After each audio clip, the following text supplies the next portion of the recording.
Okay, campers, we're down to about 72 degrees in here. The technique now is to get your wooden spoons and your malt. Don't forget there's 6.5 kilos in there or something. We've added the water treatment in there. I've never used it before, at least not a good idea, but there we are. So, as I said before, counterintuitively, you tip the whole lot in there, then stir like crazy. So, here we go. Health and safety, it's dusty, wear a mask. So, this doesn't look good, but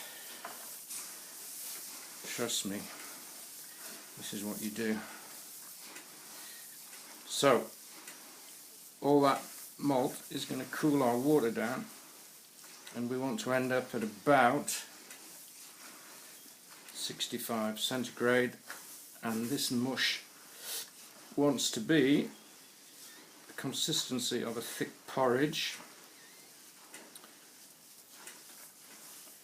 Not yet, but it'll get there. Remember, most of the water's outside, not in the middle of here, so you've got to keep lifting, stirring, lifting, stirring. The aim is to not have any lumps, which basically are just flour. And if you get, what happens when mashing is that the enzymes in the malt, maltase I seem to remember amongst others, in the presence of hot water convert the starch in the malt into sugars, which is what you want, and the yeast then ferments those sugars into alcohol. Amazing process. The fact that evolutionary it works at 65 degrees centigrade is very interesting. How did that happen? Mr. Dawkins, please tell us. But lower than that it doesn't seem to work too well. Higher than that kill the enzyme because it's a natural, or you denature it, I suppose. It doesn't work. This is looking good in that there's no lumps. I would like it to be moister than this, but over the 4 hours or so mashing that we leave it alone, the water will percolate in there. So always remember, check the time. When you've wrapped it up, put it to bed, give it 4 hours. I used to do it overnight, mash that is. Not a good idea, because what happens, it cools right down and you can get bacteria in there sometimes, and you end up with a foul smelling load of grain that even the pigs won't eat, and you throw it away. Talking of pigs, of course, what's left after you mash is what they call brewer's grains. You can feed that to cows, yummy yummy. Pigs, they love it. As William Cobbett said, when you've made beer you've got enough left to fatten a pig. When you've made tea you've got nothing. The pig will die on tea leaves. William Cobbett used to say that the working man should make beer, not tea, and he worked out that 4 brew-ups a day was about 80% of the working man's time, because you lit a fire to make tea.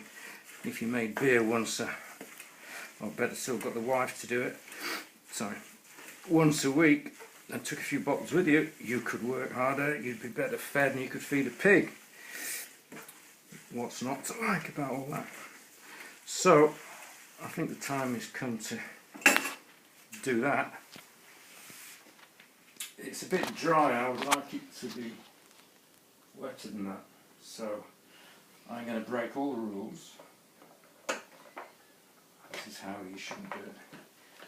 Now that we're not going to be stirring too much, I think I could let this down, and if it's sat on top of the element while it's mashing, I don't think it's going to do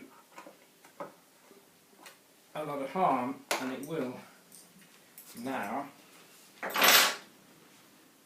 get more liquid, because that will settle down, and the level of the water, you can see it coming in, look at that, brilliant. Now that's going to affect the temperature. because all that hot water's coming into what would have been quite a cool grist to the mill. Grist is what you put in, mash is what we do, wort is what the liquid ends up as, not water. Brewers don't like to talk about water because they think that's very cool. But it's going to warm up now because the water's coming in. And normally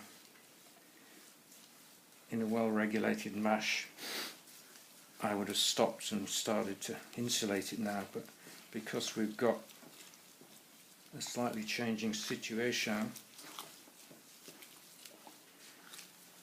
you see this is 30 years of brewing experience, how to bodge it. It'll still taste good, I do assure you. The reason I'm doing this is because I've given up brewing, and so I do need to pass the knowledge on to you guys, and also to the brewster, my good lady, who's filming, who's going to do the brewing for me, because I'm just a cripple now. 65, look at that, Clive, can you see that? Lying again. Now 64.832, I think we'll call that a take. Leave it, put a lid on it, excuse me Clive. Floyd, where are you? Come back, all is forgiven. This will taste delicious. He did like his drinks, didn't he? Surprised he never showed you how to brew. Fire risk, health and safety. Right, we're now going to insulate it. Is this the stuff here, Clive? Blankets. If you have trouble sleeping, get a blanket off the mash tun. Smells great. What else have we got? More blankets. As you see, you can buy, or as you can't see, you could buy a purpose-made, goose down, a purpose-made mash tun which is insulated, but I'm too mean and miserable to do that because I'm from Yorkshire, so we don't spend any money, we just bodge.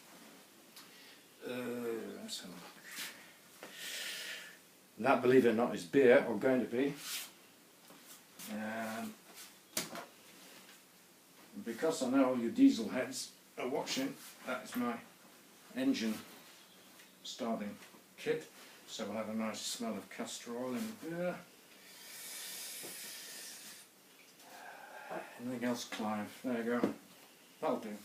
The temperature in here is about 15, so it's not cold. If it was outside in the freezing cold, I'd give it a bit more.